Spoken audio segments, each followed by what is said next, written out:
સાબરકાંઠા સહિત સમગ્ર ઉત્તર ગુજરાતમાં 4 દિવસ અવિરત વરસાદ પગલે મગફળીની ખેતીમાં વ્યાપક નુકસાન થઈ શકે છે। હિંમતનગરના જાંબુડી વિસ્તારના ખેડૂતો માટે આશીર્વાદ સ્વરૂપ રહેતો વરસાદ હવે અભિશાપ બની રહ્યો છે।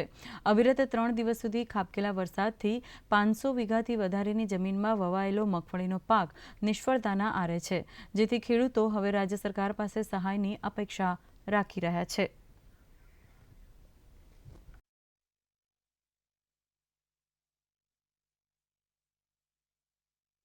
થોડા સમયમાં કદાચ વધારે વરસાદ આવી ગયો હોય તો એમાં કદાચ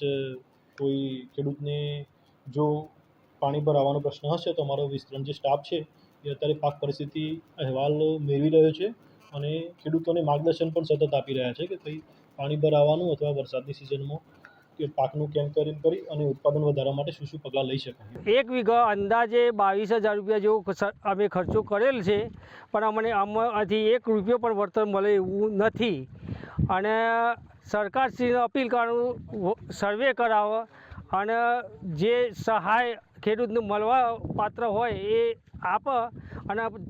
પાણીનો અહીંયાથી કોઈ નિકાલ નથી તો પાણીનો અહીંયાથી નિકાલ કરે એ સરકારશ્રીને અમે અપીલ કરીએ છીએ। મગફળીનું વાવેતર પાણી ભરાવાના હિસાબે બિલકુલ ફેલ ગયેલ છે અને એ મગફળીમાં અંદાજે તમારે 1 વીઘાનો ખર્ચો લગભગ 20,000 થી 25,000 રૂપિયા કરેલ છે, તો એ ખર્ચો